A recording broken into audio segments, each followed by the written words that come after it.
خواتین و حضرات السلام علیکم اور رات گئی کی ایک اور نشست میں خوش آمدید۔ انسانی معاشرے کے ارتقاء کی کہانی لکھنے بیٹھیے تو معلوم یہ پڑتا ہے کہ گویا سب سے غالب محرک اس معاشرے کے ارتقاء میں، اس کے پھیلاؤ میں تصادم رہا ہے، تناؤ کی کیفیت رہی ہے، ٹکراؤ اور پھر جنگ، اور اسی جنگ کے تناظر میں ابھرنے والی کوئی غالب یا مغلوب ہو جانے کی کیفیت، کوئی نقل مکانی، کوئی ہجرت، اور پھر اس ہجرت کا قصہ لکھنا، کسی کی بہادری کی داستان لکھنا۔ انسانی تاریخ میں سب سے پہلے اگر کسی جذبے کی تعریف ہوئی ہے تو گویا وہ جذبہ شجاعت، بہادری اور ان سورماؤں پہ ناز کرنے کی کہانی لکھی گئی ہے کہ جو اپنے قبیلے کی آن پہ کٹ مرے، یا جو اپنی زمینوں کے لیے کہیں نہ کہیں دشت نوردی کے لیے نکلے اور پھر کبھی لوٹ کے گھر نہ آئے۔ زبان و بیان کے باب میں اگر یہ کہا جائے کہ شاعری اور تحریر کی سب سے ابتدائی صنف رزمیہ ہے تو کوئی یہ بہت بڑا دعویٰ بھی نہیں ہوگا۔ رزمیہ کا پھیلاؤ کہاں تک گیا؟ کیا یہ نہیں ہے کہ خود مرثیہ اور المیہ رزمیہ سے نکلا؟ غزل کی کیفیت کہ جہاں آپ نے جانے والے سورما کی تعریف میں زمین آسمان کے قلابے ملائے ہوں، وہ بھی شاید رزمیہ سے نکلا۔ اور پھر اس سے بڑھ کر یہ کہ جب یہ نثر میں آیا تو گویا تاریخ نویسی کی سب سے پہلی سند یا سب سے پہلا حوالہ رزمیہ ادبی ہے۔ اب جب ستمبر کا ماہ ہے اور ہم خود جی چاہتا ہے کہ ان شہیدوں کو سلام پیش کریں جو خاک وطن پہ قربان ہوئے، تو رات گئے کی نشست کے لیے ادب میں رزمیہ کا مقام پر گفتگو ہو جائے۔ خواتین حضرات، موضوع کا پھیلاؤ ایسا ہے کہ گویا ایک نشست میں اس کے مکمل ہونے کے امکانات کم ہیں، لیکن پھر بھی چلو گفتگو کر کے دیکھتے ہیں۔ اور جب ہم گفتگو کریں گے رزمیہ کی تو یہ کیسے ہو سکتا ہے کہ آپ کو ان ترانوں کی گونج نہ سنائیں کہ جو 65 اور 71 کی جنگ میں جب بلیک آؤٹ کا وقت ہے اور ہاتھ کو ہاتھ سجائی نہیں دیتا، دل دھڑکتے ہیں اور خوف کا عالم ہے، ایسے میں امید اور امکان کی ایک صدا ہے جو ترانے کی گونج ہے۔ یہ سب کچھ ایک مختصر سے وقفے کے بعد۔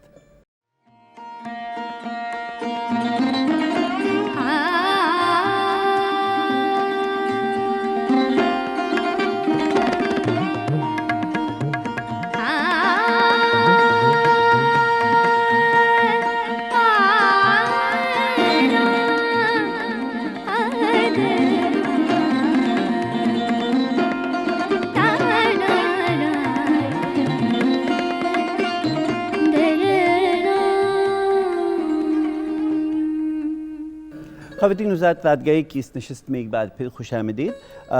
تعارف میں نے آپ کے سامنے یہ نقطہ رکھ دیا تھا کہ آج کی نشست میں رزمیہ ادب پہ بات ہو، اور خاص طور پہ اردو ادب میں رزمیہ کا مقام کیا ہے اور اس کے تانے بانے کہاں کہاں سے جا کے مل جاتے ہیں، کس کس صنف کا پہلو ہم رزمیہ میں تلاش کر سکتے ہیں۔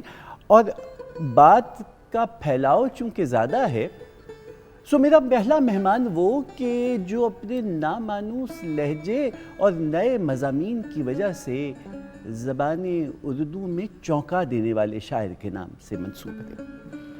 8 کتابیں، عہد حاضر میں مرثیے کا نیا رنگ اور اختر عثمان کی بات نہ ہو ممکن ہی نہیں ہے۔ شام آئے اور گھر کے لیے دل مچل اٹھے، شام آئے اور دل کے لیے کوئی گھر نہ ہو۔ آپ پڑھاتے ہیں، مختلف یونیورسٹیز سے وابستہ ہیں، لکھتے ہیں، تنقید لکھتے ہیں، اور اردو، فارسی، ہندی، پنجابی، پوٹواری، حتیٰ کہ انگریزی میں بھی شاعری کرتے ہیں۔ اختر بھائی، آپ کی آمد کا بہت شکریہ۔ جناب شکیل جاذب شاعروں میں افسر ہیں اور افسروں میں شاعر ہیں۔ ان کی کتاب نمی دانم کا فلیپ لکھتے ہوئے افتخار عارف صاحب نے لکھا کہ تہدار و آبدار مصرے پڑھنے والوں کو دیر تک اپنے حصار میں رکھتے ہیں. شاعری کی یہ تاثیر بہت کم کو عطا ہوتی ہے، مگر یہ دولت شکیل کے ہاں وافر عطا ہوئی ہے.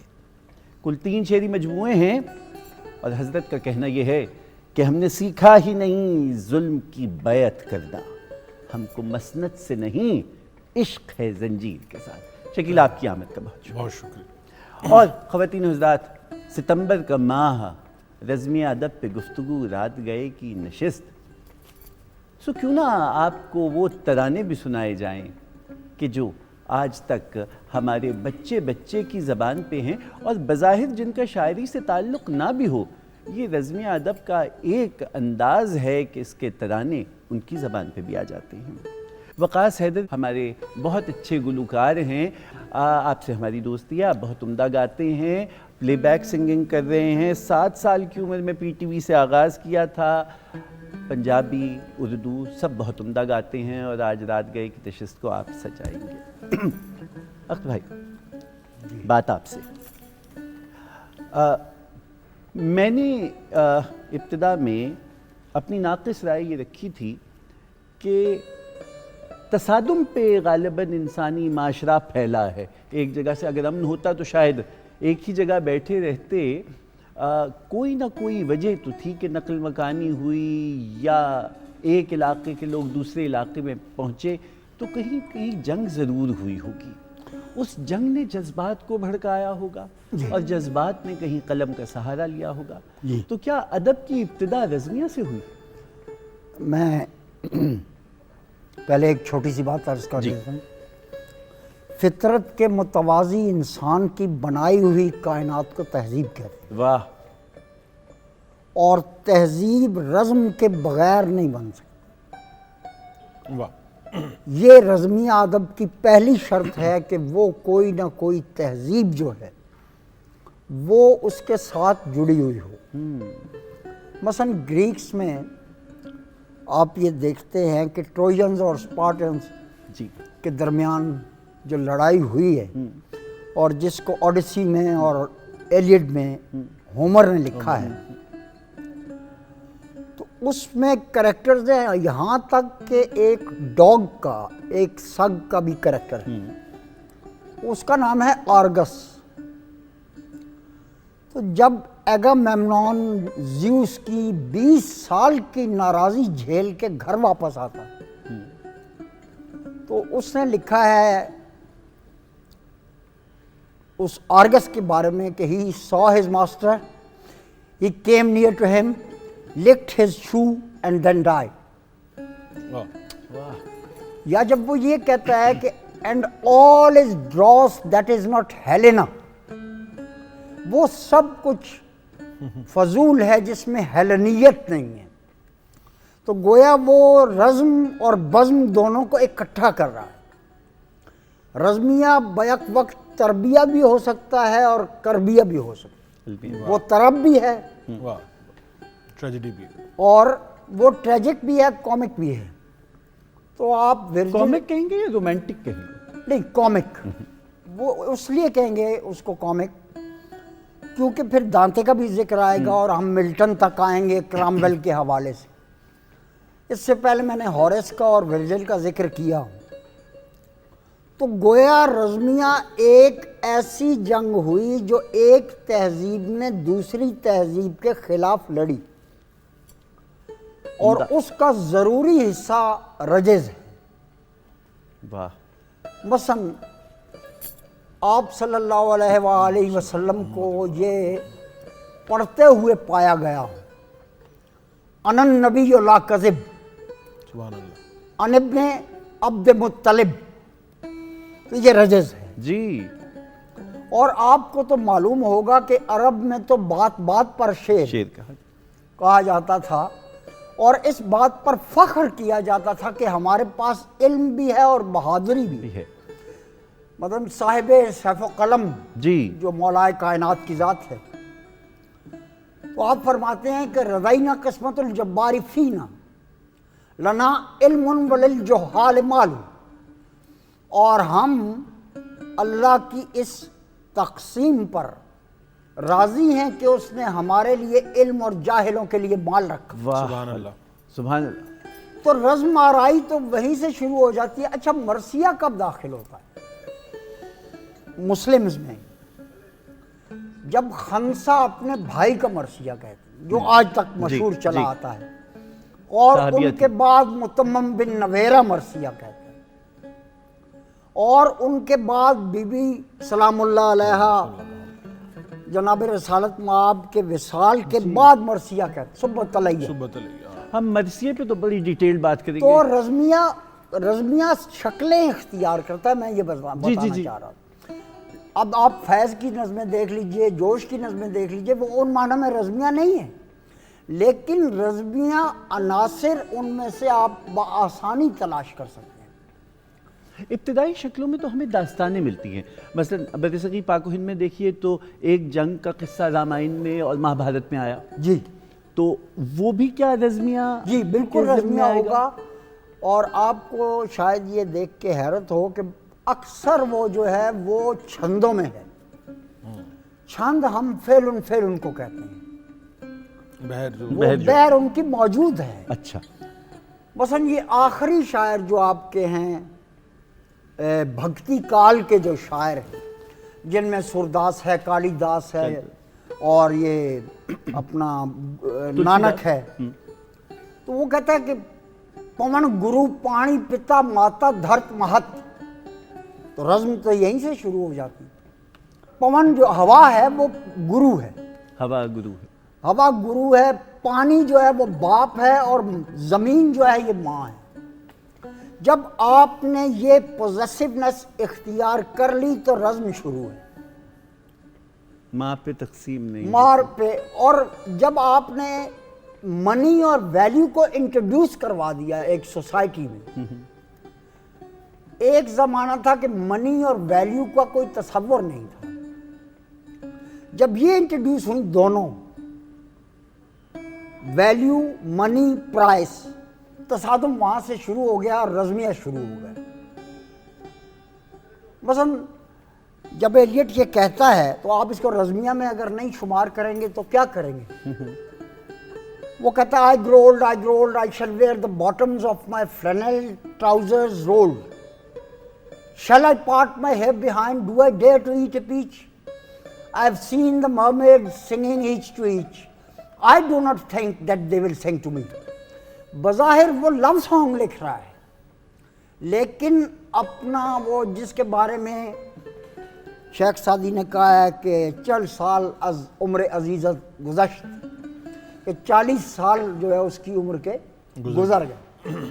تو I grow old اس زمانے کی نظم ہے. مہابھارت بنیادی طور پر وہ کتاب ہے جس سے 312 رامائنیں نکلی ہیں.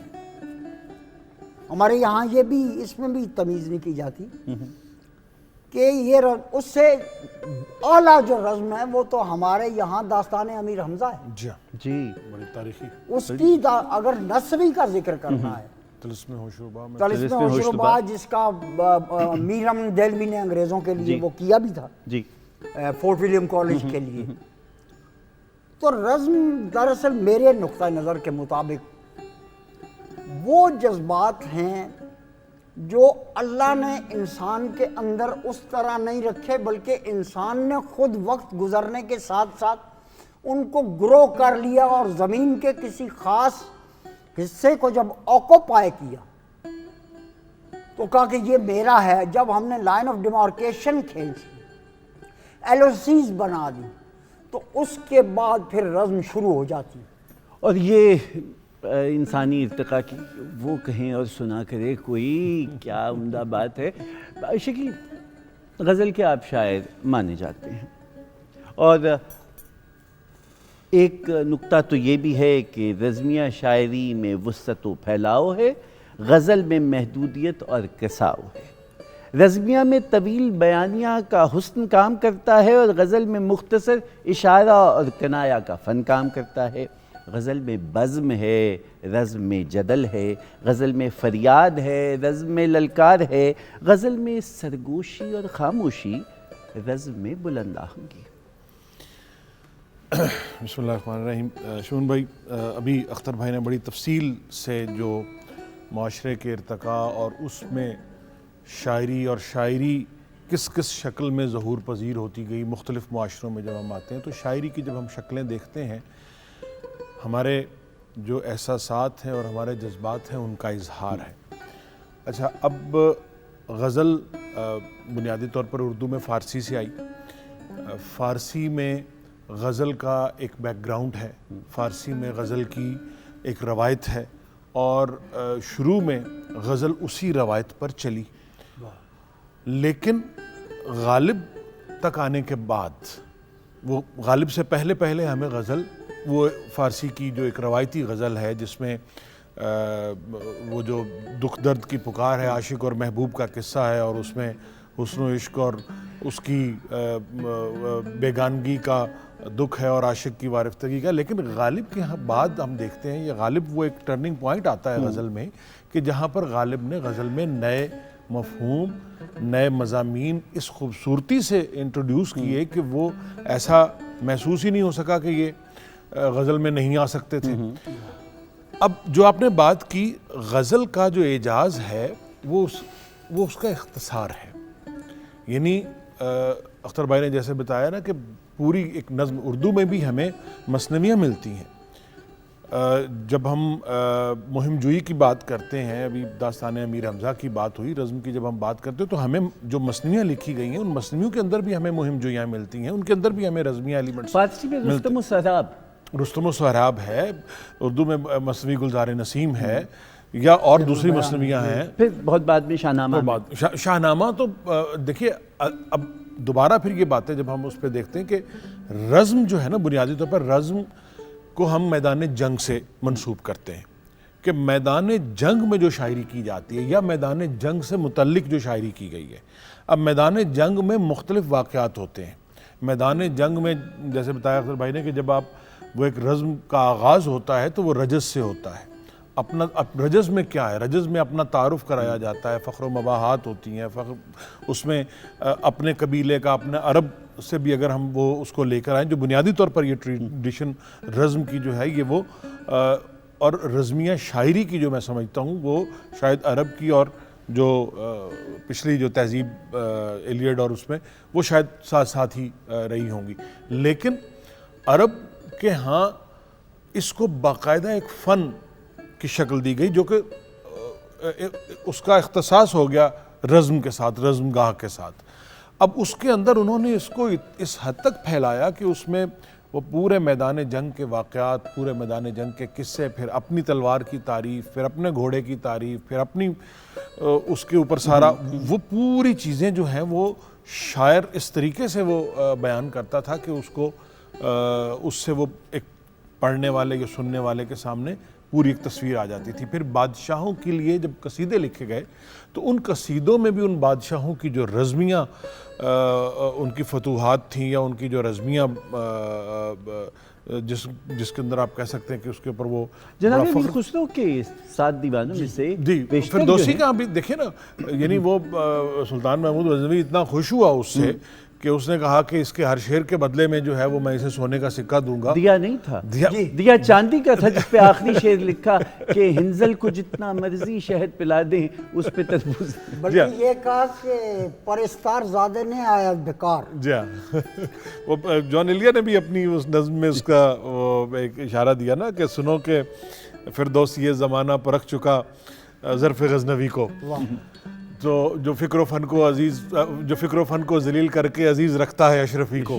تو یہ چیزیں، اب غزل کا آپ نے جو بات کی نا، غزل کی خوبصورتی یہ ہے کہ بعض اوقات وہ پورا ایک امپیکٹ جو آپ 10 بند جو اس کے نظم کے لے کر آ جائیں، وہ شاید اس کے برابر ایک امپیکٹ غزل کا ایک مصرع یا غزل کا ایک شعر کریٹ کر دیتا ہے، اور بعض اوقات ایک مصرع جو ہے وہ صدیوں تک چلتا ہے اور نسلوں تک چلتا ہے، اور اس ایک مصرعے کو لے کر لوگ، تو غزل کی ایک اپنی وہ ہے۔ ہاں لیکن اگر ہم اسپیسیفک اس پہ دیکھیں تو غزل کو ہم جو رزمیہ شاعری کے مقابل کھڑا نہیں کر سکتے، اس پہ وہ یہ کہ الگ جانتا ہے وہ، اور ویسے بھی غزل کی ایک اپنی ڈکشن ہے غزل کا. وہ آپ نے جیسے بات کی کہ وہ استعارے کے انداز میں بات کرتے ہیں. ہمارے ہاں چونکہ جدوجہد کی شکلیں بدلتی گئیں، جدوجہد پہلے جنگ کے ذریعے ہوتی تھی، جب سوسائٹی آپ کی ڈیولپ ہو گئی ہے تو پھر وہ ایک استعمار ہم یہ دیکھیں گے آتے ہوئے اپنے کہ یہ کیسے اپنی شکل بدل رہی ہے. آپ نے غالب کا ذکر کیا، خود غالب کا کہنا یہ ہے کہ 100 پشت ہے پیشہ آبا سپاگری، کوئی شاعری ذریعہ عزت نہیں مجھے. اب ہم اگر وقاص سے کہیں کہ ذرا اب آپ کچھ محفل کو گرما دیجئے، یہ بتائیے سب سے پہلے آپ ہمیں کیا سنا رہے؟ کہ میرے وطن کے غازیوں.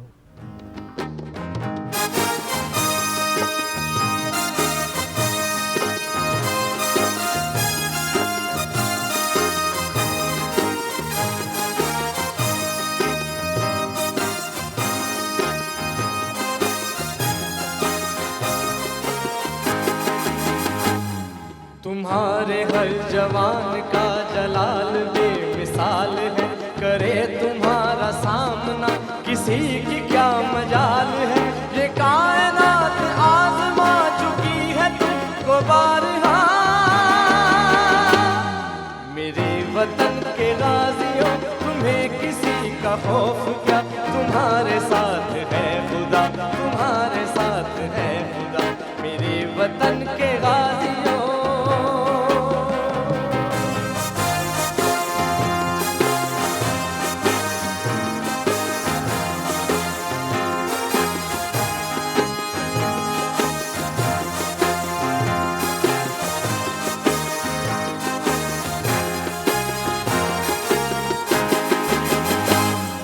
قدم جو تم بڑھاؤ گے کبھی خدا کی راہ میں، سمجھنا اپنے آپ کو رسول کی پناہوں میں، تمہاری رہبری کو آئیں گے شہید کربلا،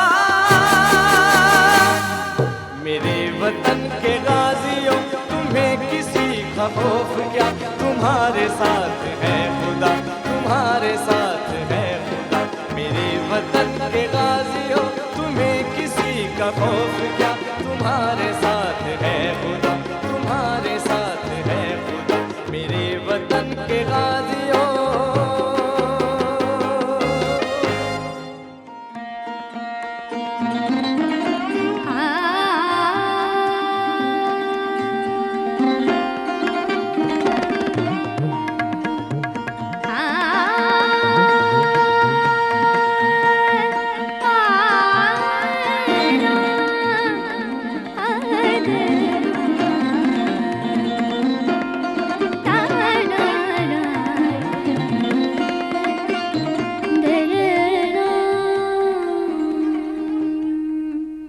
کس شیر کی آمد ہے کہ رن کانپ رہا ہے، رستم کا جگر زیر کفن کانپ رہا ہے، ہر قصر سلاطین زمن کانپ رہا ہے، سب ایک طرف چرخ کہن کانپ رہا ہے، شمشیر بکف دیکھ کے حیدر کے پسر کو جبریل لرزتے ہیں سمیٹے ہوئے پر کو. مرثیہ دبیر کا رزمیہ کی یہ شکل جو ہم نے مرثیہ میں دیکھی ہے، اس میں جو جنگ کا منظرنامہ ہے وہ بھی لکھا گیا، جو موسم کا حال ہے، نسیم سحر ہے اور پھولوں کا کھلنا ہے وہ بھی لکھا گیا، جو ماں کی محبت ہے، پدر کی شفقت ہے، بھائی سے لگاؤ ہے، کسی نوشا کی آمد ہے، کسی جوان کا جانا ہے، کسی شیرخوار، اتنے سارے جذبات. کوئی ایک ایسا پہلو انسانی معاشرت کا نہیں ہے جو ہمیں مرثیے میں نہ ملتا ہو. یہ اتنا بڑا میدان کیسے ترتیب پایا؟ پہلے تو ایک بات اپنے ذہن میں رکھنی چاہیے کہ وہ لوگ جو ایپک اور مرثیہ کا تقابل کرتے ہیں وہ بالکل غلط ہے. وہ اس طرح کہ ایپک رائٹر اپنے کریکٹرز خود بناتا ہے، وہ ان کے ساتھ جو مرضی کرے، بلکہ ہومر کے یہاں تو دیوی دیوتا بھی بعض کریکٹرز کے حق میں اور بعض کریکٹرز کے مخالف خلاف ہوتے ہیں. کہیں پوسوڈین ہے، کہیں ایفروڈیٹی ہے. آپ دیکھیے زیوس وہ کس کس طرف ہے. اچھا پھر ہومر پیدا کرتا ہے ہیکٹر کی موت سے. وہ خود جو اس کا بنایا ہوا ایک کریکٹر ہے، ایک پرنس ہے ہیکٹر، اس کی موت سے پیدا کرتا ہے المیہ. جبکہ انیس و میر، دبیر اور انیس، اور ان سے پہلے خلیق اور ضمیر، اور ان سے پہلے میر تقی میر اور سودا، ان کو یہ حق حاصل نہیں تھا کہ یہ کربلا کے مقدس کرداروں کی سائیکالوجی تک تبدیل کریں یا عمر تک تبدیل کریں. یہ ریئل کریکٹرز ہیں، وہ ان ریئل کریکٹرز تھے. ان کے ساتھ بنانے والا کچھ بھی کر سکتا تھا، لیکن انیس 9 محرم کو 10 محرم میں تبدیل نہیں کر سکتے. ایک تو یہ ذہن میں رکھنا چاہیے. قلم فکر سے کھینچوں جو کسی بزم کا رنگ، شمع تصویر پہ گرنے لگے آ آ کے پتنگ. اور پھر آگے کہا کہ میدان کی خبر لائے میری طبع اولِ العزم. ایک اور مرثی ہے، تلوار پہ تلوار چمکتی نظر آئے. تو جہاں بھی جس کریکٹر کی بھی تلوار لکھی ہے انیس و دبیر نے، اس میں کمال کر دیا انہوں نے، اور کوئی گنجائش انہوں نے اس طرح کی چھوڑی نہیں ہے. تو جب تک یہ آپ کے ٹپس پہ نہ ہوں، آپ کو یاد رہے کہ میر ضمیر تھے جنہوں نے مرثیے کے 9 اجزاء مقرر کی، جس میں چہرہ ہے، حمد ہے، نعت ہے، چہرہ ہے، رخصت ہے، سراپا ہے، رجز ہے، جنگ ہے، بین ہے، شہادت ہے، پھر بین ہے، اور پھر آخر میں دعا ہے. یہ مرثیے کے اجزاء ہیں. اور اگر ان پر بھی ہم تھوڑی تھوڑی گفتگو کریں تو بہت وقت لگ جائے. جی یا رب چمن نظم کو گلزار ارم کر، اے ابر کرم خشک زراعت کرم کر. واہ، تو فیض کا مبدا ہے توجہ کوئی دم کر، گمنام کو اعجاز بیانوں میں رقم کر. جب تک یہ چمک مہر کے پرتو سے نہ جائے، عقلی میں سخن میرے قلم رو سے نہ جائے. واہ، اس باغ میں چشمے ہیں تیرے فیض کے جاری، بلبل کی زبان پر ہے تیری شکر گزاری. ہر نخل برو مند ہو یا حضرت باری، پھل ہم کو بھی مل جائے ریاضت کا ہماری. وہ گل ہوں عنایت چمنے تب نکو کو، بلبل نے بھی سونگا نہ ہو جن پھولوں کی بو کو. واہ، یہ دیکھ لیجئے. یا صف کفار پہ حملے جو کیے جم کے، آہا، استخاں کانپ گئے زیر زمین رستم کے. یہ جناب اونا محمد کے حوالے سے یہ مرثیہ ہے. یہاں میں آپ سے ایک اور بات پوچھتے چلوں. آپ نے کہا کہ چہرہ سے ابتدا میں سب سے پہلے تعارف ہے، حمد ہے، لیکن انیس کے ہاں ہمیں یوں بھی تو ملتا ہے کہ جہاں گفتگو بینیہ ہی شروع ہوئی جب لشکر خدا کا علم سرنے کو ہوا، جی سیدانیوں میں اور تلا تم فسو ہوا، اب یہاں سے کربلا میں شروع داخلہ ہوئی. شاہدین جی ہوا. جی، تو اس کا پہلا بند وہی ہے جو شکیل بھائی پڑھ رہے تھے. جب کربلا میں داخلہ شاہدین ہوا، خورشید محو حسن حسین حسین ہوا، وہ بند ہے. یا نمک خانِ تکلم ہے فصاحت میری، واہ، ناطقے بند ہیں سن سن کے بلاغت میری. رنگ اڑتے ہیں وہ رنگی ہے عبارت میری، شور جس کا ہے وہ دریا ہے طبیعت میری.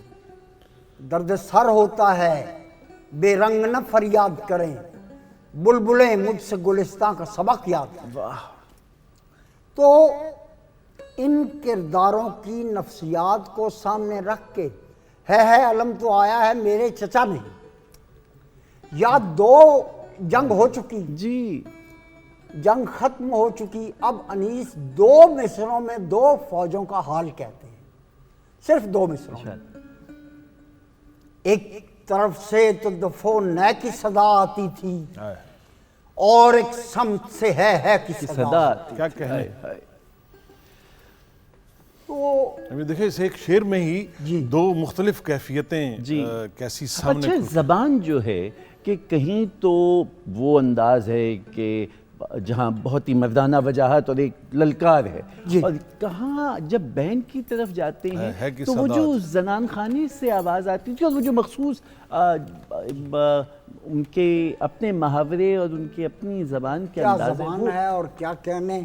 خاص طور پہ آپ جب پہلا ہی مرثیہ پڑھتے ہیں بخدا فارس میدان تحور تھا ہر 1-2 لاکھ سواروں میں بہادر تھا ہر نعرے دوزخ سے ابو ذر کی طرح ہر تھا ہر گوہر تاج سر عرش ہو وہ در تھا ہر. اچھا پھر جب وہ آتا ہے اور اس کے ہاتھ پیچھے باندھے ہوئے ہوتے ہیں وہ اب رزمیہ کی یہ شکلیں آپ کو یورپ میں نظر نہیں آتی اور کسی بھی ایران میں بھی اس طرح سے بھی آپ کو ایون فردوسی جو انیس کے بھی پسندیدہ شاعر جی ان کے یہاں بھی آپ کو وہ کہتے ہیں اگرچہ کہ یہ رستم اور سوراب کیا تھے عام سے پہلوان تھے یہ تو میں نے بنایا انہیں عجم زندہ کردم بدن پارسی کہ میں نے اس فارسی سے عجم کو زندہ کر دیا. تو میں یہ عرض کر رہا تھا کہ وہ جب گھوڑے سے ہر جری گرتا ہے تو وہ یہ کہتے ہیں کہ آئیے جلد خبر لیجئے فریادی کی دیجئے ہر کو سند نار سے آزادی. تو آپ بھاگتے ہیں اس کی سمت اور آپ کے پیچھے پیچھے حبیب ابن مظاہر. اب اس پورے مرثیے کی آپ نفسیات دیکھیں کہ امام نے اس کا سر اپنے زانوں پہ رکھا ہے اور وہ اسے بلاتے ہیں لیکن وہ نزع کے عالم میں ہے وہ اس کو کیا پتا مجھے کون بلا رہا. تو حبیب ابن مظاہر کیونکہ بچپن کے خادموں میں سے وہ کہتے ہیں یہ کیسا آدمی ہے اتنا خوش قسمت آدمی ہے کہ امام اس کے پاس آئے ہیں اور انہوں نے اس کا سر اپنے زانوں پہ رکھا ہوا اور یہ بولتا نہیں. تو انیس کہتے ہیں کہ ہر کو چونکا کے حبیب ابن مظاہر نے کہا. اب لفظ دیکھیے چونکا کتنا محترم لفظ ہے اس کو آپ ریپلیس نہیں کر سکتے. بڑے شاعر کا کمال یہ ہوتا ہے کہ اس کے لفظ کو آپ ریپلیس نہیں کر سکتے. ہر کو چونکا کے حبیب ابن مظاہر نے کہا آپ بے تاب ہیں ہر جری ہوش میں آ کوش در پیش ہے یہ وقت نہیں غفلت کا دیکھ دیدار جگر بند جناب زہرا دم آخر شہ والا کی زیارت کر لے نظم نور الہی کی زیارت کر لے دم رکا ہے تو اشارے سے وصیت کر لے. دم رکا ہے تو اشارے سے. کسی آقا نے کبھی کی ہے یہ توقیر غلام دیکھ تو رحم تیرے واسطے روتے ہیں امام. اے خوشا بخت خدا سب کا کرے نیک انجام حشر تک دیر میں یہ ذکر غم انگیز رہا تو بچپن کے غلاموں سے بھی کچھ تیز رہا. واہ واہ کیسا انداز ہے. آپ صرف اس کی نفسیات دیکھیں.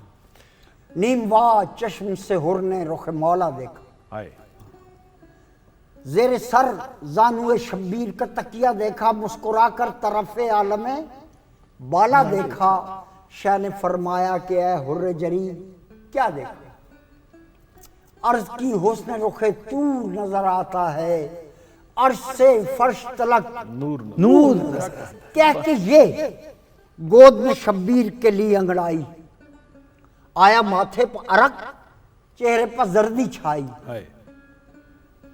چل بسے شاہ نے فرمایا ہمیں چھوڑ چلے ہو بھائی چل بسے ہر جری پھر نہ کچھ آواز آئی روح نے کوچ کیا عالم بالا کی طرف پتلیاں رہ گئیں پھر کر شہ والا کی طرف. اور میں بھول گیا اس سے پہلے ایک مصرع عظیم مصرع جو مار کے لکھ سکتا ہے آدمی کہ ذوف سے سانس بھی اب تو نہیں لی جاتی ہے. یہ ہور کہتے ہیں ذوف سے سانس بھی اب تو نہیں لی جاتی ہے کچھ اڑا دیجئے مولا مجھے نیند آتی ہے. کچھ اڑا دیجئے مولا مجھے نیند. تو آپ یہ دیکھیں کہ کوئی کیا لکھے گا.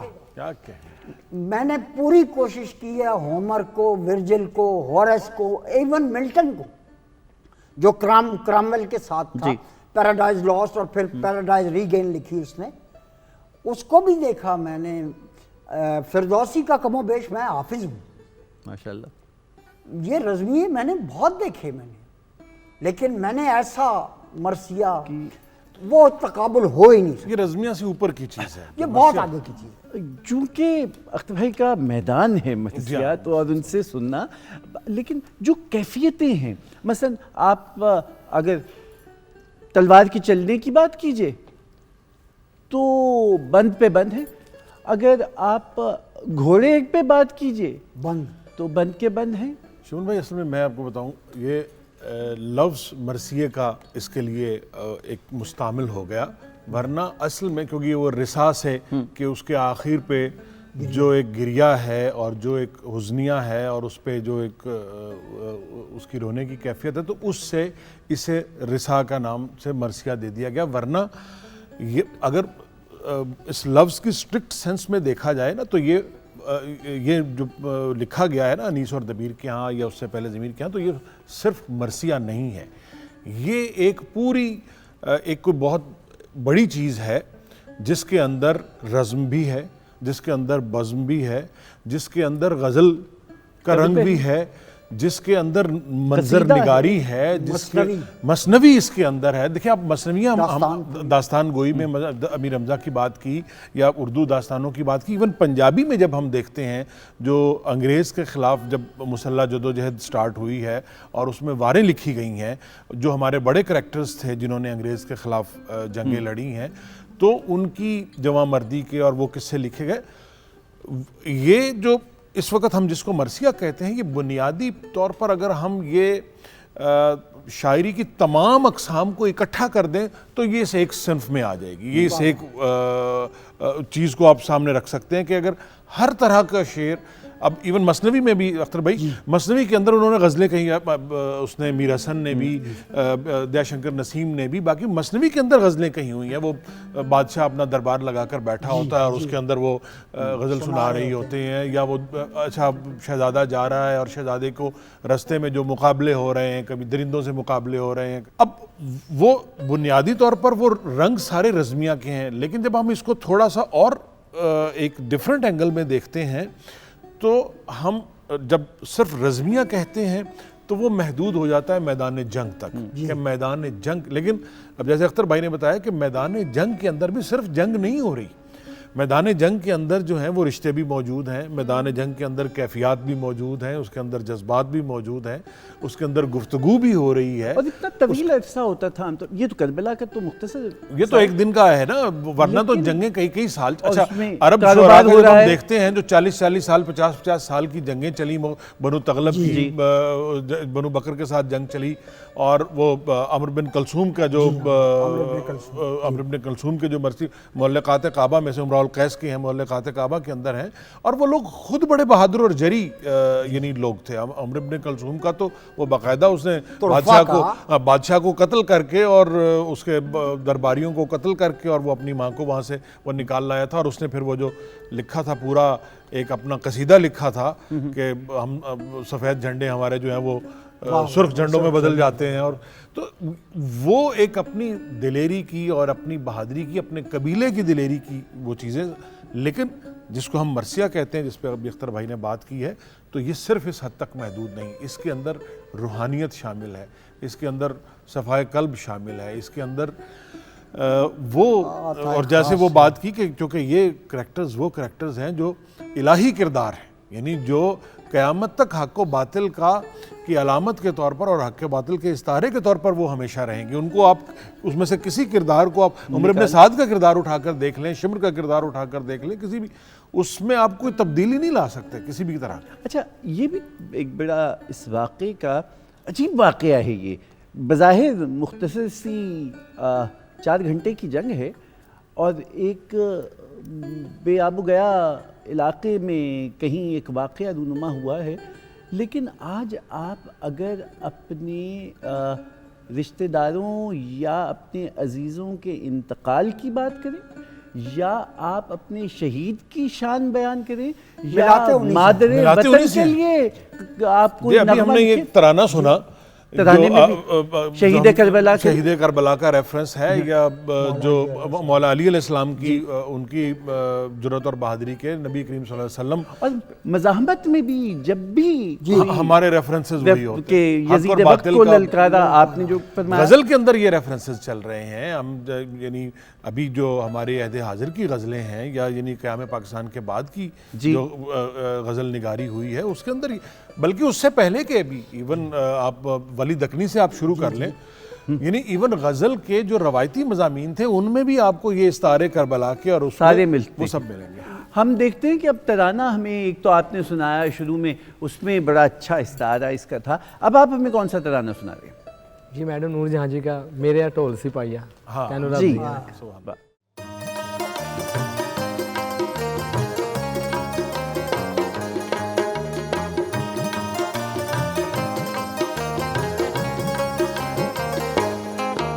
میرے ڈھول سپاہیا تینوں رب دیا رکھاں، تینوں رب دیا رکھاں. میرے ڈھول سپاہیا تینوں رب دیا رکھاں، تینوں رب دیا رکھاں.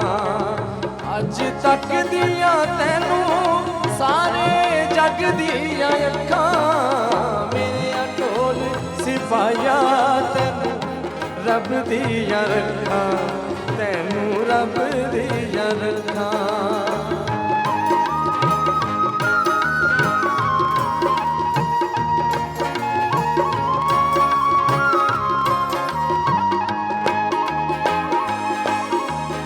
جدھر نظراں تو پاویں ویری مار نساویں، جتھے نظراں تو پاویں ویری مار نساویں.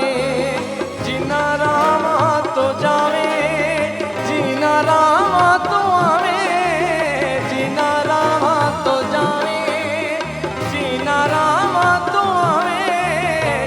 اونا راواں دی مٹی چومن میری اکھاں. میرے ڈھول سپاہیا تینوں رب دیا رکھاں، تینوں رب دیا رکھاں.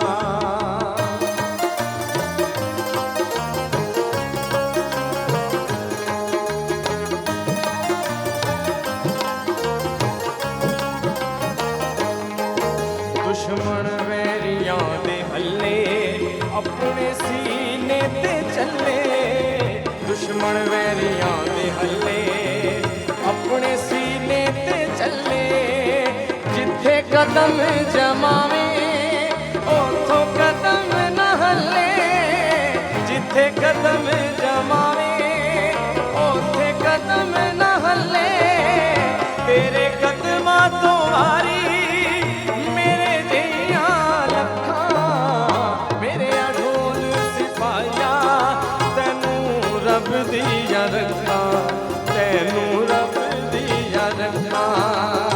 اج تک دیا تینوں سارے جگ دیا اکھاں. میرے ڈھول سپاہیا تینوں رب دیا رکھاں، تینوں رب دیا رکھاں.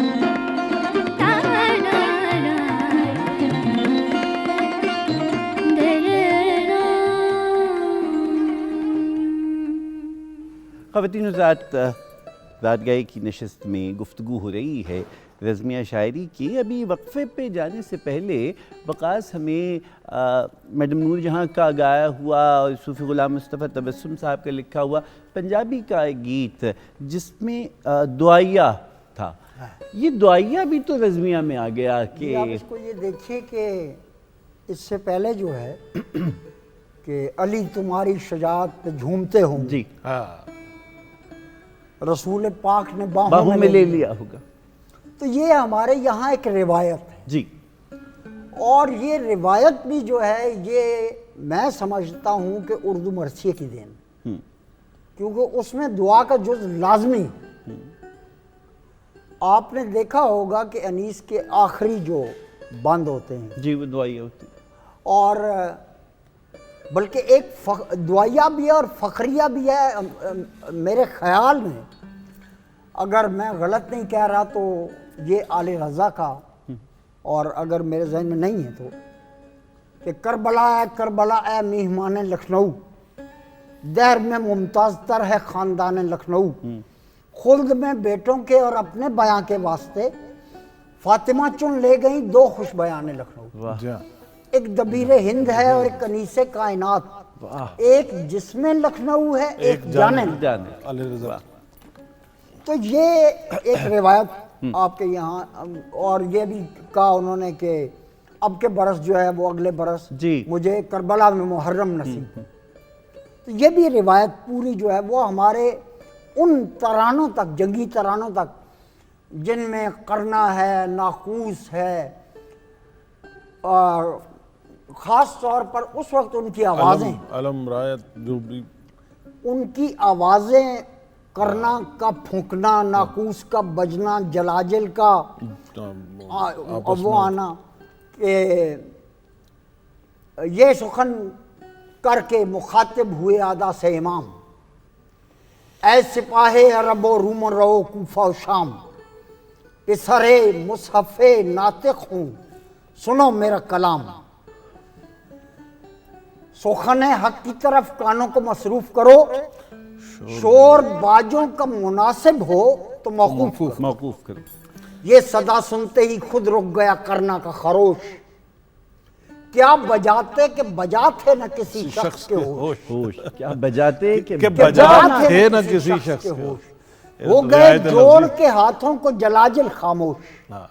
وہ ایسے بجانے کے لیے ہاتھ جوڑنے پڑتے ہیں نا۔ تو وہ آپ یہ دیکھیے، یہ جو فنی صنعتیں ہیں، بے شک آپ مشاہدہ دیکھیے، صنعت لف و نشر مرتب سے لے کے تنسیق الاداد تک، اور صنعت تجنیس تک اور تعلیل تک، وہ ساری آپ کو یہاں۔ اچھا، اب یہ تو ہم نے دیکھا کہ ایک واقعے کی ایسی وہ کربلائے کا آفتاب، اس کی تنویریں بہت، لیکن ہم نے بعد میں یہ دیکھا کہ اب زمانہ بدل رہا ہے اور اب شجاعت کے معیار بدل رہے ہیں۔ جی، اب مذاہبت میں تشدد کے عنصر کا ہونا لازمی نہیں ہے، صبر و رضا کا پیکر اور استقامت سے ڈٹ جانا، وہ تو پھر ہم آواز سنتے ہیں کہ ہم جو تاریک راہوں میں مارے گئے، کس کو شکوہ ہے گر شوق کے سلسلے، ہجر کی قتل گاہوں سے سب جا ملے، ان قتل گاہوں سے چن کر ہمارے علم اور نکلیں گے شاخ سے شافلے، یا پھر ہمیں فہمیدہ کا لہجہ سننے کو ملتا ہے، گران تھے ہم جو چلے تو جہاں سے گزر گئے، لیکن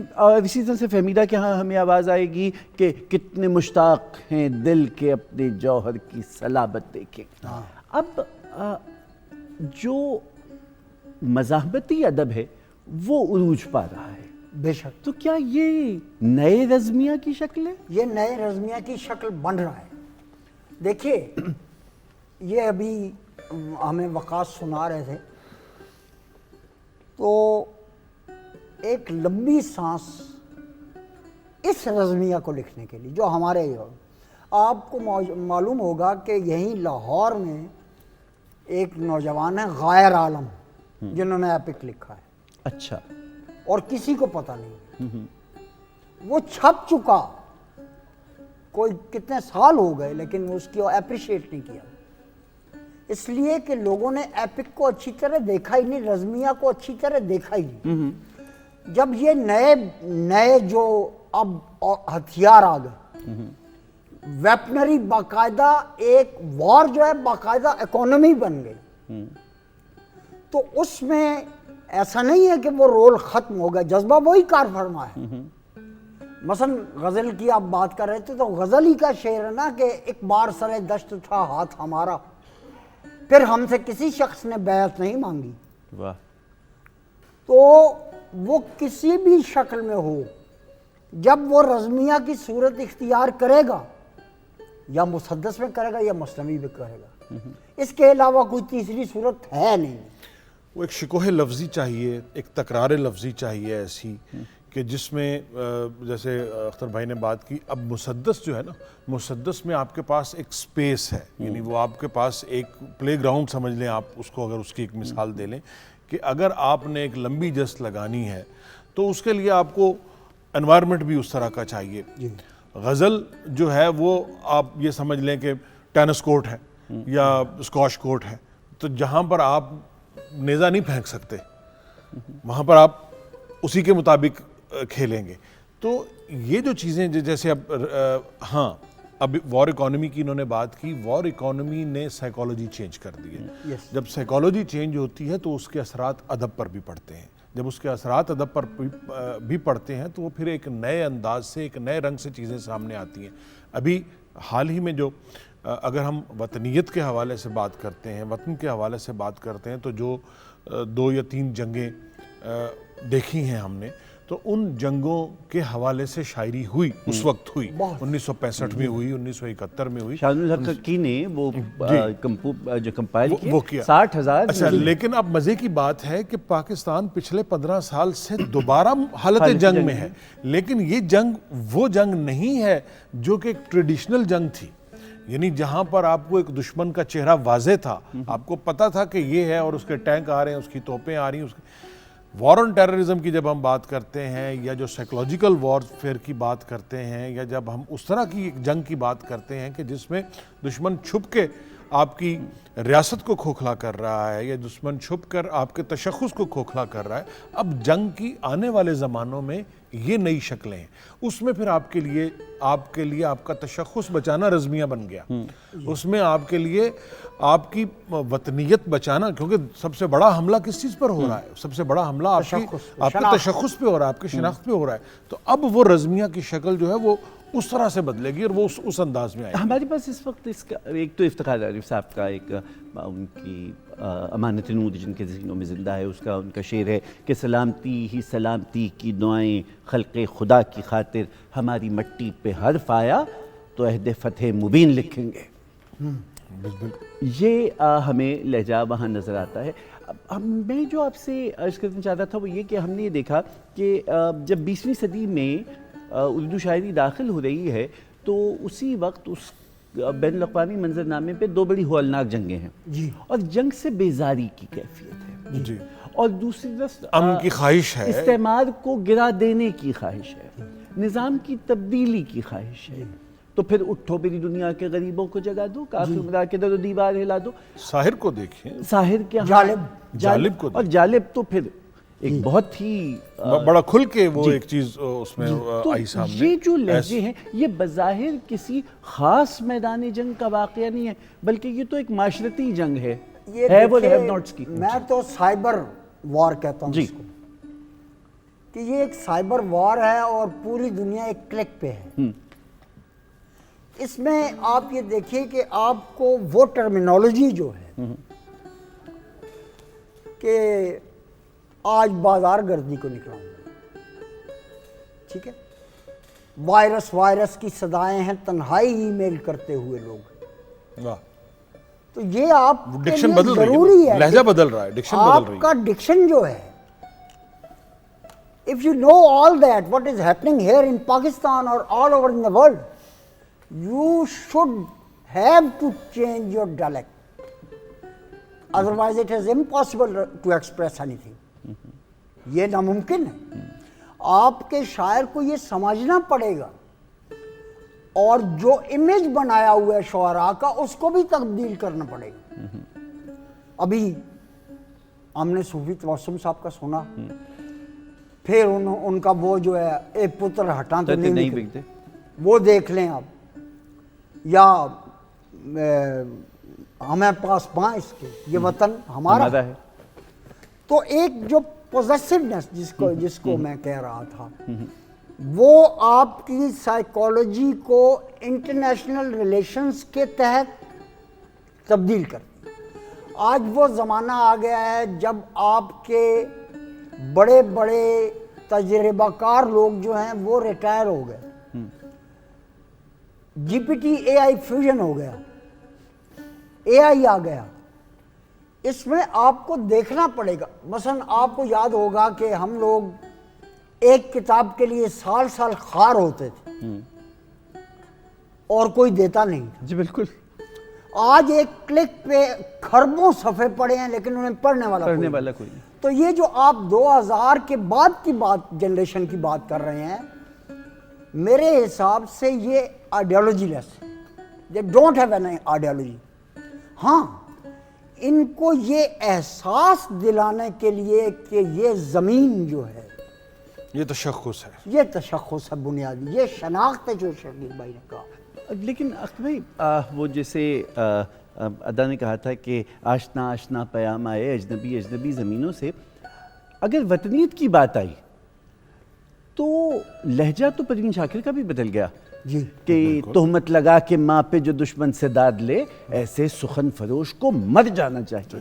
اب کتنی قطعیت ہے اور ایک وہ جاہریت ہے مصرے میں. لیکن انہوں نے یہ بھی کہا ہے کہ اے میری گل زمین تجھے چاہ تھی کتاب کی. جی, اہل کتاب نے مگر کیا تیرا حال کر دیا. انہوں نے یہ بھی کہا ہے, ننھے سے ایک ستارے کی کیا روشنی مگر پرچم پہ آ گیا تو بہت چاند پر کھلا. اچھا, اب یہ دیکھیں یہاں وہ جو بات تھی نا, جو رزم کی شاعری تھی وہ ایکشن کی شاعری تھی بنیادی طور پر, کیونکہ رزم جو ہے وہ ایکشن ہے, وہ ایک عمل ہے, جنگ ہو رہی ہے. اب یہاں جب جنگ آئیڈیالوجی کی ہو رہی ہے, اور اب ہمیں ریسنٹلی اگر ہم نے کچھ جنگیں دیکھی ہیں جو ابھی شاید کچھ ابھی بھی چل رہی ہیں, ان کے پیچھے بھی گو کہ پہلے بھی وہ آئیڈیالوجی تھی, ابھی بھی ان کے پیچھے بھی وہ ایک آئیڈیالوجیکل کنفلکٹ ہے, اور وہی چل رہا ہے جو کولڈ وار کی ایکسٹینڈڈ فارم ہے, یا ایک نئی کولڈ وار کا جس کو ہم شخصانہ کہہ سکتے ہیں. کولڈ وار کا لفظ ان اٹ سیلف یہ بڑا ایکسپریسو ہے کہ جنگ جو ہے وہ اب وہ ہاٹ وار نہیں ہے, وہ جدال والی جنگ نہیں ہے, اب یہ کولڈ وار ہے, فریز. ٹھیک ہے. اچھا, اب اس سارے سینیریو میں, اس ساری چیزوں میں ویپنری آپ کی چینج ہو گئی, آپ کے جنگ کے لڑنے کے انداز آپ کے بدل گئے, آپ کی آئیڈیالوجیکل جو آئیڈینٹیٹیز ہیں وہ خطرے میں آ گئیں. یہاں جیسے اختر بھائی نے بات کی کہ یہاں بنیادی طور پر اب بڑا اہم کردار بنتا ہے لکھنے والے کا, شاعر کا, سوچنے والے کا, کیونکہ پہلے عوام تک ایکسیس نہیں تھی انفارمیشن کی اتنی. اب اتنی بمبارڈمنٹ آ چکی ہے صحیح اور غلط انفارمیشن کی کہ آپ صحیح اور غلط انفارمیشن میں تمیز نہیں کر سکتے. فلکس ہے, اور اس میں آپ جس چیز کو جس طرف مائل کرنا چاہتے ہیں, جس چیز کو جس طرف دھکیلنا چاہتے ہیں, اس طرف آپ اس کو بڑے آرام سے دھکیل سکتے ہیں. وہاں پر صحیح اور غلط, یعنی آج پڑھنے والے کے لیے یہ تمیز کرنا مشکل ہو گئی ہے کہ میں کون سی کتاب پڑھوں اور کون سی کتاب نہ پڑھوں. اور ایک اور بات بھی تو ہے نا کہ جس کی طرف اختر بھائی نے اشارہ کیا کہ ڈکشن بدل گئی ہے. جی ہاں, وہ ظاہر ہے جب ریفرنس پوائنٹس پہ اگر آپ بات نہ کریں تو آپ قاری کے ساتھ جوڑ نہیں سکتے. لیکن ایک شکل رزمیہ کی بہت مختلف انداز سے دیکھنے کی میدان جنگ کو, اور اس سے ایک نیا پہلو نکالنے کی, یہ تو پھر شاعر کا کام ہے. مثلاً فیض صاحب نے سپاہی کا مرثیہ کہا, اٹھو ماٹی سے اٹھو اٹھو میرے لال. اس رنگ سے جنگ کو اور اس رنگ سے رزم کو تو پہلے نہیں دیکھا گیا. دیکھیے, ابھی آپ کے ایک ہمسر ہیں, ان کا نام ہے احمد دنکل, عربی کے شاعر. جی, ان کا ایک رزم ہے, اس کا نام ہے لا تسالے, صلح مت کرو. اچھا, اور شناخت کی شرط پر صلح مت کرو. یہ پیلسٹینین, یہ وہی کہانی ہے کہ ایک بچے کو اٹھا دیا جاتا ہے کہ اس نقشے میں سے اپنا ملک ڈھونڈ کے بتاؤ, کلاس روم میں. ناظم حکمت, محمود درویش, حکیم, محمد محمود نجیب محفوظ, ٹھیک ہے نا, نزار قبانی, کیا بات ہے, کیسے کیسے لوگ ہیں. جی, بنیادی بات شناخت کی ہے. ہمارے دوست ہیں, نقد لکھتے ہیں, ڈاکٹر صلاح الدین درویش, وہ اس بات پر بضد ہیں کہ کتاب وہ لکھ رہے ہیں شناخت کا خاتمہ. تو میری ان کے ساتھ اکثر بحث رہتی ہے. وہ کہتے ہیں کہ کوئی بھی ٹیکسٹ ہے وہ ایک تعصب رکھتا ہے کسی بھی دوسرے کے خلاف. یہ ان کا نقطہ نظر ہے کہ کوئی بھی ٹیکسٹ ہے وہ کسی نہ کسی کمیونٹی کے خلاف لازمی ہوگا. میں نے ان سے ایک بات کی کہ انیس جب تلوار چلاتا ہے تو کٹتا کون ہے, خیر یا شر؟ لازمی بات ہے کہ شر کٹتا ہے. حشر برپا تھا, سواروں پر فرس لوٹتے تھے, 2 پہ 4, 1 پہ 2, 5 پہ 10 لوٹتے تھے. لازماً یہ ہے کہ تلوار جب کسی سورما کی, کسی نائٹ کی چلتی ہے تو شر کٹتا ہے. اس کا مطلب یہ ہے کہ یہ جو شعراء کو کہا جاتا ہے کہ تم تعلی کرتے ہو, یہ بھی غلط ہے. اور جو کلاس آف سویلائزیشن کی بات کرتا ہے ہنٹنگٹن, شاعر اس کے الٹ بات کرتا ہے. وہ تہذیبوں کے تصادم کے بجائے تہذیبوں کی موافقت کی بات کرتا ہے. آپ نے دیکھا ہوگا کہ ہم شیکسپیئر کو رنگ و نسل مذہب سے بالا کر کے پڑھتے ہیں. وہ صاف کہہ رہا ہوتا ہے tomorrow and tomorrow and tomorrow. Life is but a walking shadow, a poor player that sits and frets his hour upon the stage and then is heard no more. It's a tale told by an idiot full of sound and fury, signifying nothing. And all our yesterdays have lighted fools the way to dusty death. جب ہم اس کو اپنے ساتھ جوڑتے ہیں تو پھر اس کی معنویت بنتی ہے. میرے نزدیک کلاسیکیت کا, کلاسیسزم کا ترجمہ ہمیشگی ہے. ہمیشگی. واہ. اور وہ جو آج بھی ویلڈ ہے. آپ دیکھیں عمر کی بات شکیل بھائی نے کی, کلاسک کا ترجمہ ہمیشگی ہے. مجھے اب وقاص کو شامل کرنا ہے محفل میں, لیکن ہم یہ جو شعراء کی فہرست ہے اس میں بھی جوش صاحب پہ بات کریں گے. آج کے عہد حاضر کے بہت سارے شاعر ہیں جن کی نظم کا اور غزل کا, جن کے آپ کو شاعری کے اندر یہ جو رزمیہ آہنگ ہے اور جو رزمیہ کی ایک نئی شکل ترانہ ہے اس پہ بات کریں گے, لیکن ترانہ سن لیتے ہیں پہلے. جی وقاص.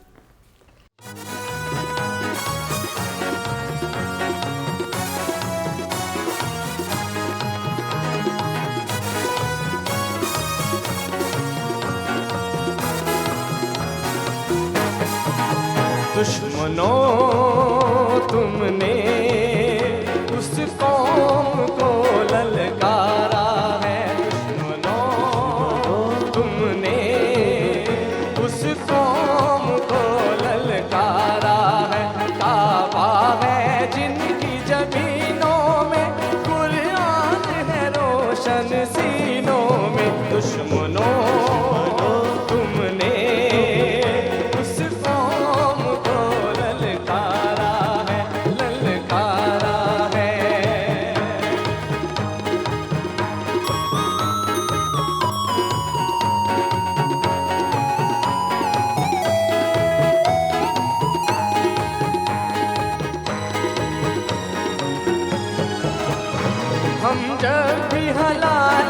پرچم کو لہرا کے قدم بڑھاتے ہیں, جھکتا ہے فلک ہلتی ہے زمین, بت خانوں کے بت گر جاتے ہیں. دشمنوں تم نے اس قوم کو للکارا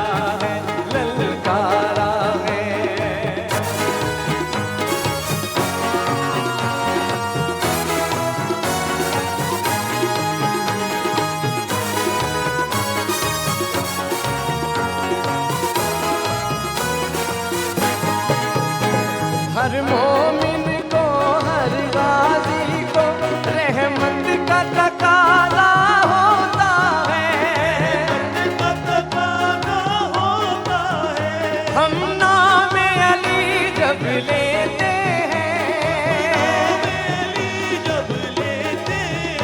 میدان ہمارا ہوتا ہے. دشمنوں تم نے اس قوم کو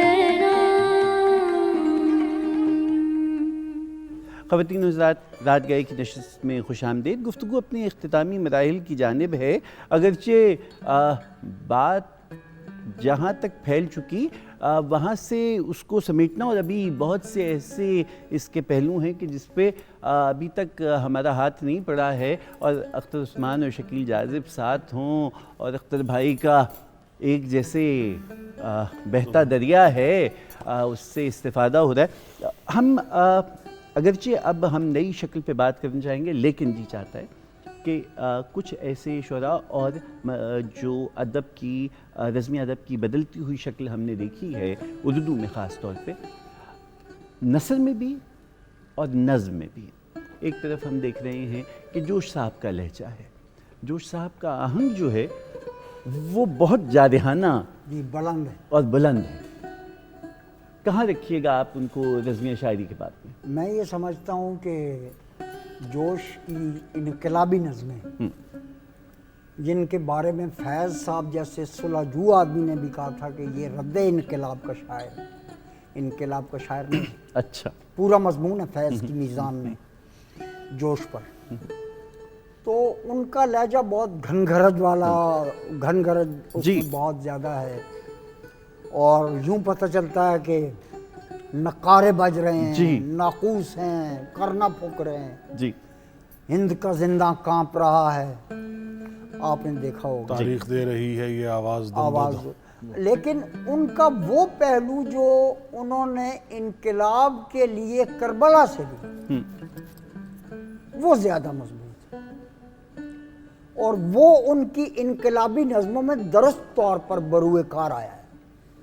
ورنہ آپ ان کی دیگر جو نظمیں ہیں، انقلابی نظموں کے علاوہ جو نظمیں ہیں، مثلا جمالیاتی سطح پر جو نظمیں ہیں، ان میں آپ بڑے آرام سے الفاظ نکال سکتے ہیں، کوئی پرابلم نہیں۔ مترادفات جوش صاحب اتنے استعمال کرتے ہیں کہ آج تک کسی نے نہیں کیا، حالانکہ ان کی ایسی کوئی ضرورت نہیں ہوتی۔ کافر ادا پری رخ نازک بدن حسینہ، اس طرح۔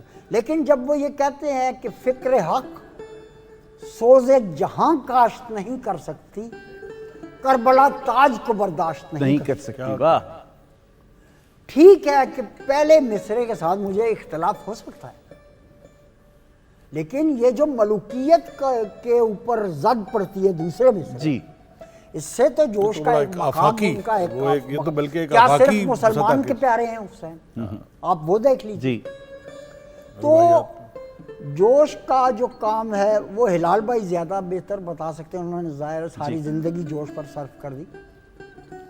تو میں یہ سمجھتا ہوں کہ بعد میں جو لوگ آ رہے ہیں ان میں مجھے کوئی 4-5 لوگ ہیں جن سے بہت امید ہے، اگرچہ وہ غزل اور نظم کی طرف مائل ہیں۔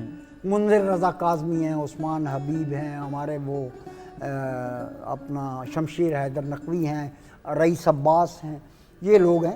تو یہ کام ہو رہا ہے، لیکن جب کس اینگل سے آپ زندگی کو دیکھ رہے ہیں، ویژن کیا ہے آپ کا، اور وہ جس کو وہ فرانسیسی والے انگاجمہ کہتے ہیں، انگیجمنٹ، وہ آپ کی انگیجمنٹ کتنی ہے۔ دیکھیں کوئی بھی علم جب آپ پر پانی ہو جاتا ہے تو پھر آپ اس کی اصطلاحات نہیں بولتے، اس کی ضرورت نہیں رہتی آپ کو۔ لیکن جب بچہ کوئی نیا نیا علم سیکھتا ہے تو پہلے اس کی اصطلاحات بولتا ہے۔ تبحر کہتے ہی اس کو ہے کہ بحر پانی، بحر ہو، پانی ہو جائے علم آپ۔ تو آج کل کچھ ایسے لوگ ہیں جن کو میں اوپینین کیریئرز کہتا ہوں، وہ رزمیہ ادب پر رائے دینے کے اہل نہیں ہیں۔ ہمارے یہاں نظمیں اختر حسین جعفری کی نظمیں رزمیہ نہیں ہیں، رزمیہ نظمیں ہیں، وہ اکثر نظمیں ایسی ہیں جو رزمیہ نظمیں ہیں، اور ان کے نوحے ہیں ایسے جو رزمیہ ہیں، اور ان کے استعارے بڑے مختلف ہیں، عجیب و غریب استعارے ہیں۔ ہجوم عام سے تھا مور ناتواں کا خطاب، فلک کے ساتھ ستارہ شناس تھے اس کے، زمین اپنے رسولوں کو ساتھ لائی۔ کیا بات، سب سجادوں پہ بیٹھی بیویوں نے پاؤں پھٹے تک جس قدر حرف عبادت یاد تھے انگلیوں پہ پڑھ لیے، اور دیکھا شیشہ محفوظ کی مٹی ہے سر، سطر مستحکم کے اندر بستدر باقی نہیں، یا الہی مر گئے یوسف کی خبر سچی نہ ہو۔ ایلچی کیسے ملا دے مصر سے سوئے کے نہ آئے، ایک جلوس بے تماشا گلیوں بازاروں میں ہے، تازیہ بردو شمبو ہے ہوا روزنوں میں سر برہنہ مائیں، جس سے مانگتی ہیں منتوں کا اجر خوابوں کی زکاة۔ تو کیا کیا شاعر ہوا ہمارے یہاں، لیکن پرابلم وہی ہے، شکیل بھائی نے بالکل درست کہا کہ یہ لوگ پڑھتے نہیں ہیں۔ اور اسی نظم ان کا کے آخری جو تہذیبی مصرع حافظے ہے، میں کچی آنکھوں سے جنازے جنازے دیکھنا اچھا نہیں۔ شکیل، یہ جو آہنگ ہے، کیا آپ کو یہ عہد حاضر میں کہیں اور بھی نظر آ رہا ہے، یا ہمارے میں نے ہاں عرض کی نا کہ نظم جو ہے لکھی جا رہی ہے ابھی اس وقت، وہ زیادہ تر انگریزی نظم کے زیر اثر لکھی جا رہی ہے، ترجمہ لگتی ہے، یعنی بہت ساری چیزیں ہم چونکہ نظم لکھنے والے ہمارے زیادہ تر شعراء کا تعلق بھی درس و تدریس سے ہے، لکھنے پڑھنے سے ہے، جو اس مٹی کی نظم ہے وہ ابھی تک مجھے I have yet to see۔ میرا خیال ہے کہ احسان اکبر سے ہوتی ہوئی ڈاکٹر وحید احمد تک شاید کچھ آپ کو نظر آئے، اس کے بعد آپ کو نظر نہیں آئے گی نظم۔ لیکن وہی جو رزمیہ میں جو عرض کر رہا تھا نا کہ دیکھیے ویسے تو نظم بہت لکھی جا رہی ہے، لیکن جب ہم اس کو رزمیہ اینگل سے دیکھتے ہیں، یا جب ہم اس کو اس انداز سے دیکھتے ہیں کہ اختر بھائی نے جیسے مرثیے لکھے ہیں، اختر بھائی کے مرثیے کہانی مرثیے کی ہے، مطلب بنت ساری مرثیے کی ہے، وہ دبیر نے لکھا، انیس نے لکھا، سارا کچھ لکھا گیا، لیکن اختر عثمان نے بھی تلوار لکھی ہے، اختر عثمان نے بھی فرس کا گھوڑے کا لکھا ہے، اختر عثمان نے بھی جنگ لکھی ہے، اس میں آپ کو آج کا کچھ ضرور نظر آئے گا کہ جو اچھا غزل میں آپ کو، میں یہ بات کہہ رہا تھا کہ غزل بھی بے شک فارسی سے آئی ہے، لیکن ہمارے جو حالات رہے ہیں یا ہمارے جو معاملات رہے ہیں، آپ شکیب کو لے لیں، آپ احمد فراز کو لے لیں، آپ فیض کو لے لیں، آپ آج کے زمانے تک آ جائیں، عباس تابش کو لے لیں، اختر عثمان کو لے لیں، ہم تو اس رزم گئے وقت میں رہتے ہیں جہاں ہاتھ کٹ جائیں تو دانتوں سے علم اٹھتے ہیں، یا شکیب نے کہا حدود وقت سے آگے نکل گیا ہے کوئی،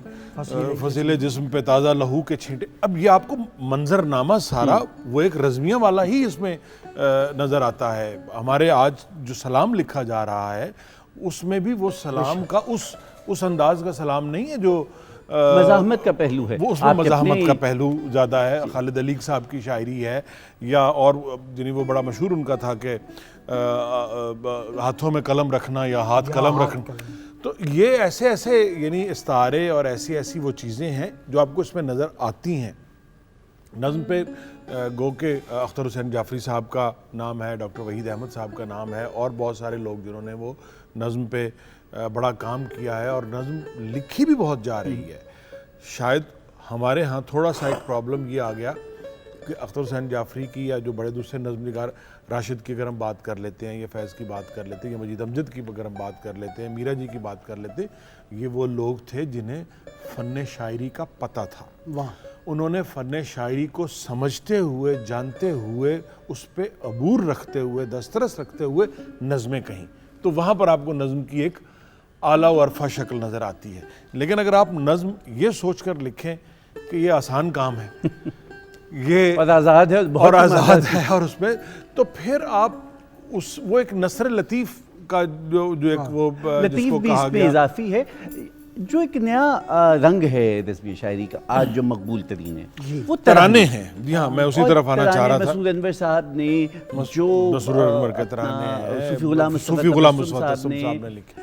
آج ضرورت ہے ان چیزوں کو، لیکن پھر میں وہی بات کروں گا کہ آپ کی تشخص کا راسخ ہونا، آپ کے لیے ایک پرپز کو آئیڈینٹیفائی ہونا، آپ کس پرپز کے لیے، دیکھیں زمین سب سے بڑا بنیادی حوالہ ہوتا ہے آپ کے تشخص کا، مذہب ایک بہت بڑا بنیادی حوالہ ہے آپ کے تشخص، تہذیب ایک بہت بڑا بنیاد۔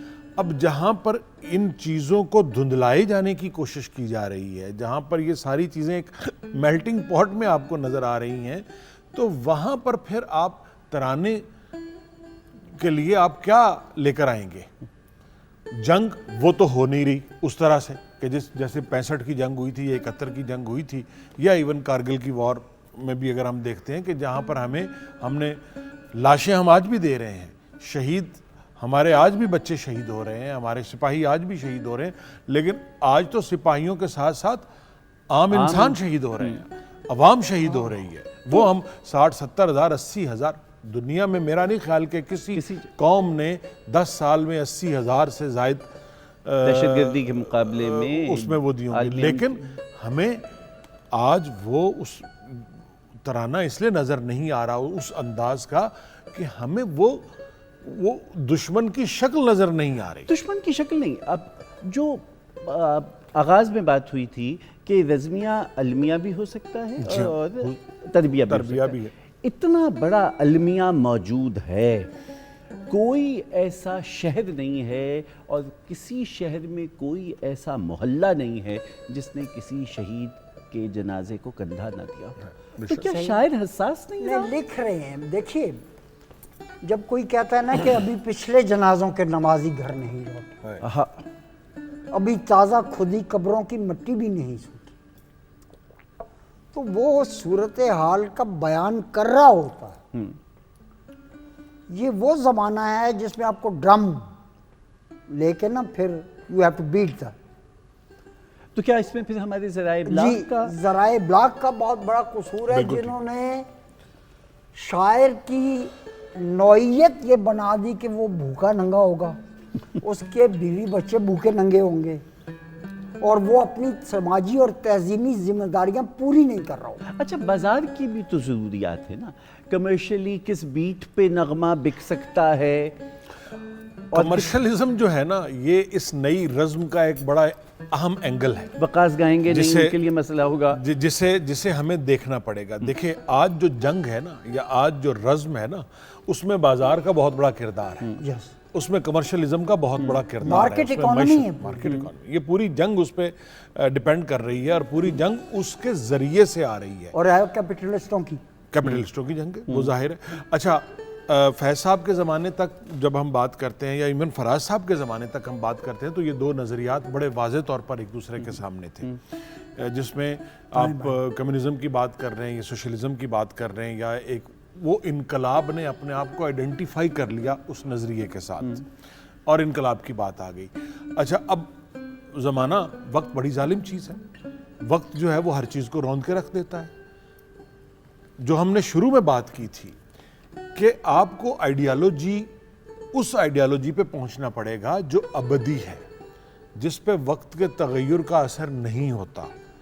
وہ آئیڈیالوجی آپ نے جتنی رزمیہ شاعری دیکھی ہے، رزمیہ کریکٹرز دیکھے، ان کو وقت کے ساتھ بدلتے ہوئے دیکھا نہیں. اگر کچھ بدلا تو وہ استعارے نہیں بدلے جو مرثیے میں آئے، جو کربلا میں آئے، جو وہاں پر آئے. میرا سوال چونکہ اب وقت ختم ہو رہا ہے، وطنیت، مادر وطن، مٹی، ماں سے اور مٹی سے باقی شخص درد کے حلمی ساخ سے روگردانی کرتا ہے، یہ تو بدستور ہیں. اچھا وہ لوگ جو نقل مکانی کر بھی گئے وہ باہر جا کے بھی پھر کہتے ہیں ہم کیا، ہماری ہجرت کیا، سگے زمانہ ہے ہم کیا، ہماری ہجرت کیا، اور پلٹ کے آپ اپنی وہ ابھی بھی اس نوسٹیلجیا میں ہیں، وہ ابھی بھی اپنے آپ کو آئیڈینٹیفائی اس اپنی مٹی کے ساتھ ہی کرتے ہیں. اب اس پہ ایک وہ نہ بھی کریں تو جہاں وہ بیٹھے ہوئے وہ لوگ انہیں اس مٹی کے ساتھ آئیڈینٹیفائی کرتے ہیں، اور وہ آئیڈینٹی کرائسس ان کا رہے گا. کہ بڑے مستند لہجوں سے آج کے عہد میں بھی مثلا میرے سامنے افتخار عارف صاحب کی ایک نظم ہے کہ سیاہی شب ظلمت میں ایک لہو کی لکیر کھچی اور ایسی کہ ہر سمت کہ روشنی ہر سمت، قلم کے جس نے قصیدوں سے انحراف کیا یہ چاہتا ہے کہ اس خون کو سلامی دے، جزائے خیر و خراج بلند نامی دے، جو خاک پاک کی نسبت سے ارجمند ہوا، مثالے پرچم سرسبز سر بلند ہوا. کیا شمن بھائی، میں چونکہ یہ گفتگو اس کو ہم جتنا پھیلائیں گے یہ اتنا اس طرف جاتی جائے گی. وقت میرا خیال ہے آپ کے پاس بھی کم ہے اور ابھی آگے بھی چلنا ہے. اختر بھائی سے میں چاہ رہا تھا ان کے وہ تلوار کے کچھ بند سنوں جی، اور اس سے پہلے 2-3 شعر میں صرف وہ سنانا چاہ رہا ہوں. اسی حوالے سے، اسی مناسبت سے ہے غزل کے، لیکن رنگ جو ہے وہ اسی اس میں آ جائے گا کہ غالب کی زمین ہے. میں اس میں فیصلہ کی سر بکف ہو کے میں جس دم سر میدان نکلا، واہ، سر بکف ہو کے میں جس دم سر میدان نکلا، کوئی دشمن نہ میری شان کے شایاں نکلا. واہ، سر بکف ہو کے میں جس دم سر میدان نکلا، کوئی کوئی دشمن نہ میری شان کے شایاں نکلا، مقتل وقت میں ہر سمت کٹے سر تھے مگر مقتل وقت میں ہر سمت کٹے سر مقتل وقت میں ہر سمت کٹے سر تھے مگر نوک نیزہ پہ جو آیا وہ نمایاں نکلا نکلا. واہ کیا کہنا مقتل وقت میں ہر سمت کٹے سر تھے مگر نوک نیزہ نوک نیزہ پہ جو آیا وہ نمایاں نکلا. اور سر پہ سورج تھا تو قدموں میں سمٹ آیا تھا. واہ سر پہ سورج تھا تو قدموں میں سمٹ آیا تھا. عصر کے بعد تو سایہ بھی گریزاں نکلا. گریزاں نکلا. واہ واہ. سر پہ سورج تھا تو قدموں میں سمٹ آیا تھا. عصر کے بعد عصر کے بعد تو سایہ بھی گریزاں نکلا. محبس ذات میں مرضی کے بنائے منظر محبس ذات میں مرضی کے بنائے منظر حلقہ چشم میرا روزن زندہ نکلا. ہلکے. کیا فائدہ اختر بھائی کیا اچھا انداز ہے اختر بھائی. میں 3-4 بندرز کر دیتا ہوں تلوار کے ہی ہیں جی لیکن اس سے پہلے میں یہ کہنا چاہتا ہوں کہ بڑا ادب کبھی کنزیوم نہیں ہوتا. شیکسپیئر 5 پاؤنڈ میں بکے یا 50 پاؤنڈ میں وہ کنزیوم نہیں.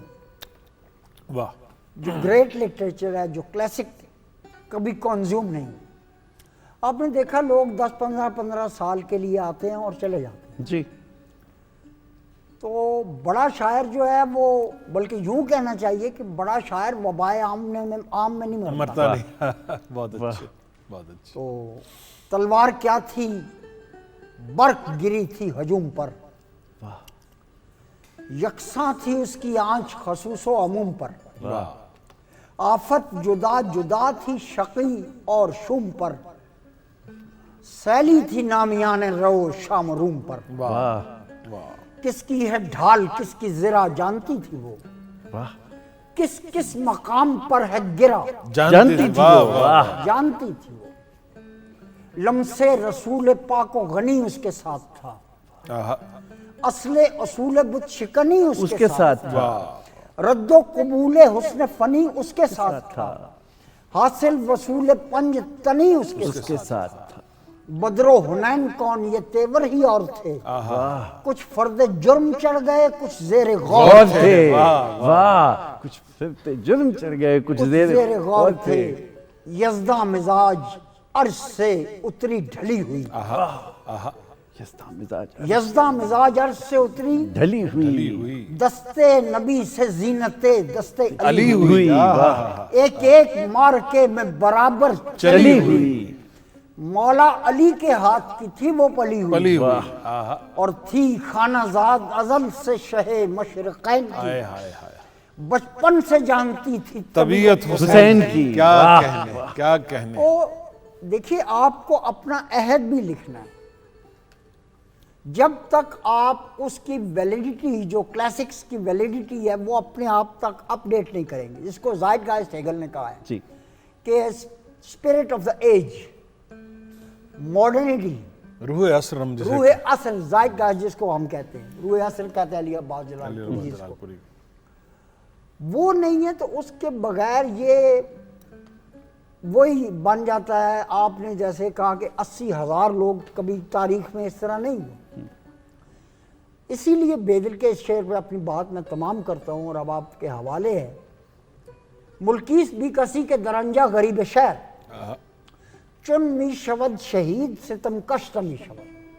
کہ ایک ایسا بے کسوں کا ملک ہے کہ جہاں غریب شہید ہو جائے پھر بھی بیچارہ وہ ستم کش نہیں کہلا سکتا. کیوں ابھی پچھلے جنازوں کے نمازی گھر میں. بہت عمدہ اختر بھائی. کیا آپ کی گفتگو اور کتنا پھیلاؤ اور شکیل نے کس انداز سے خوبصورتی سے اس سب کو سمیٹا. خواتین حضرات رزمیہ ادب پہ بات ہم نے دیکھی.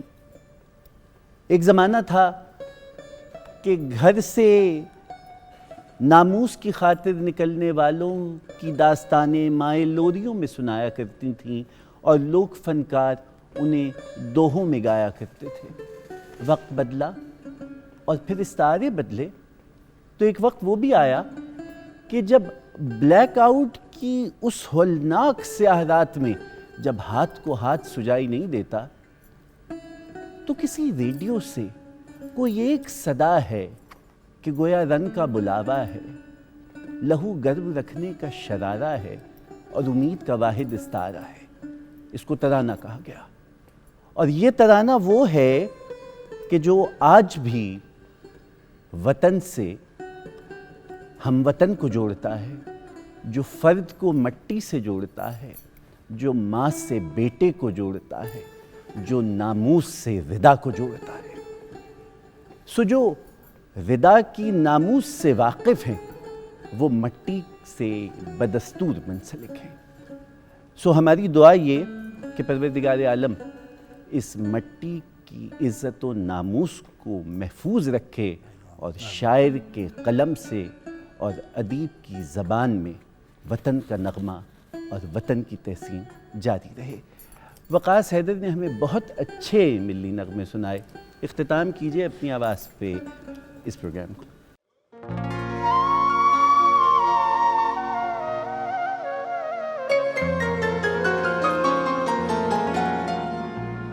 اپنی جان نظر کروں،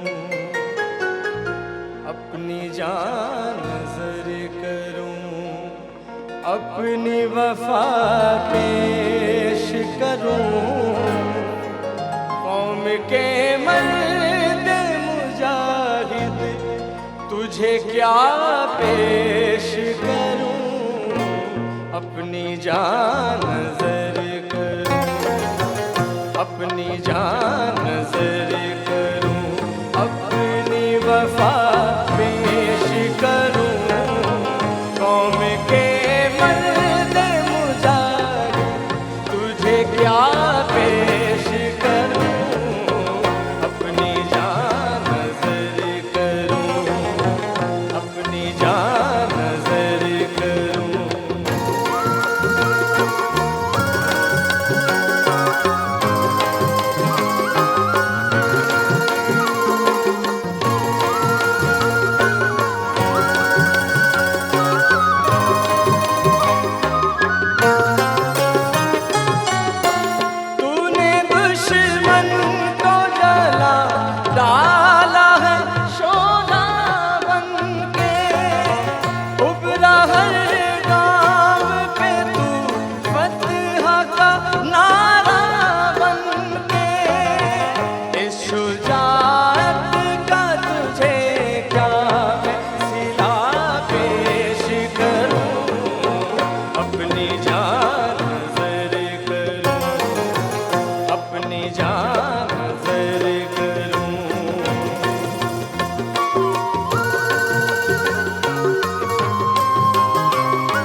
تجھ کو ان گیتوں کی نوا پیش کروں، اپنی جان نظر کروں، اپنی جان نظر کروں، اپنی وفا پیش کروں، قوم کے مرد مجاہد تجھے کیا پیش کروں، اپنی جان نظر کروں، اپنی جان نظر کروں۔